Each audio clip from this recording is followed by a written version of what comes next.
Am vrut să-mi folosesc rețelele de socializare un pic diferit. M-a sensibilizat anume acest caz cu o mamă cu 7 copii, pentru că, da, sigur, sunt și eu mama a 3 copii. Ea este Cristina Grati, o moldoveancă stabilită de 11 ani alături de familia sa în orașul Chicago. Urmărind drama prin care a trecut familia Giumeico, Cristina a decis să apeleze la comunitatea sa virtuală și să ofere un gest de bunătate. S-au sensibilizat fete, doar fete.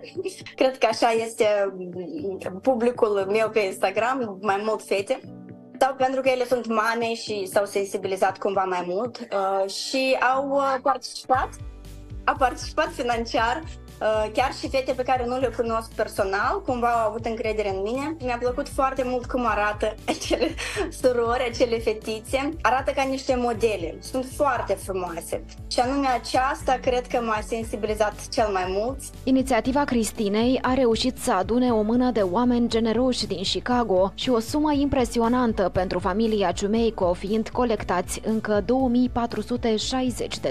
Cel mai mult m-a impresionat faptul că nu au locuință și cred că asta este ceea ce m-a marcat. Încerc să ajut atât cât este posibil. Vreau să spun că în preajma Crăciunului totuși magia sărbătorilor de iarnă există, dar cel mai mult le-aș dori să creadă în vise, să creadă că visele se îndeplinesc, indiferent de ce situație este acum la moment. Spiritușii lui Moș Crăciun s-au implicat de peste mări și țări, iar unul dintre ei este tocmai din Asia de Sud-Est, mai exact din Cambodgia. Vreau în primul rând să transmit tuturor un bun salut din țările calde, pentru că Moldova este deja mai răcoare. Vladimir a fost sensibilizat de greutățile prin care trece micuțul Constantin și a decis să contribuie. Din cauza unei probleme de sănătate, băiețelul nu poate auzi și nici vorbi. Din nefericire, Costel are un picior mai scurt decât celălalt, așa că are mare nevoie de o intervenție medicală care i-ar putea asigura o copilărie normală. Impresionat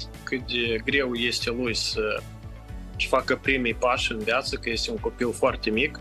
Eu fiind în trecut un copil foarte activ, am făcut mult sport și înțeleg că dacă nu ai corpul și alte părți ale corpului întregi sau să funcționeze bine, nimic din asta nu poți face. De asemenea, bărbatul a venit și cu un gând bun pentru familia lui Costel, dar și cu un îndemn. Vreau să le spun să fie încrezuți că totul va fi bine, pentru că sunt foarte mulți oameni buni și datorită lui ProTV și a acestei campanii Dăruiești și câștigi se vor găsi fondurile necesare, suma necesară, banii necesari ca Costel să crească un băiat sănătos. Aș dori să fac un apel pentru mai mulți oameni cu posibilități materiale să doneze, să ajute. Totul se întoarce. În acest an de Crăciun se pot întâmpla minuni datorită ție. Tu poți schimba destinul celor 7 copii din familia Giumeico, care au nevoie de o casă pentru o viață fără griji și lipsuri. De asemenea, îl puteți ajuta pe Costel, mezinul familiei Cristescu. Micuțul are un picior mai scurt decât celălalt și are nevoie de o intervenție medicală. Îi puteți susține depunând bani pe contul familiilor. Datele le găsiți pe site-ul protv.md și pe paginile de pe rețelele de socializare ale ProTV Chișinău.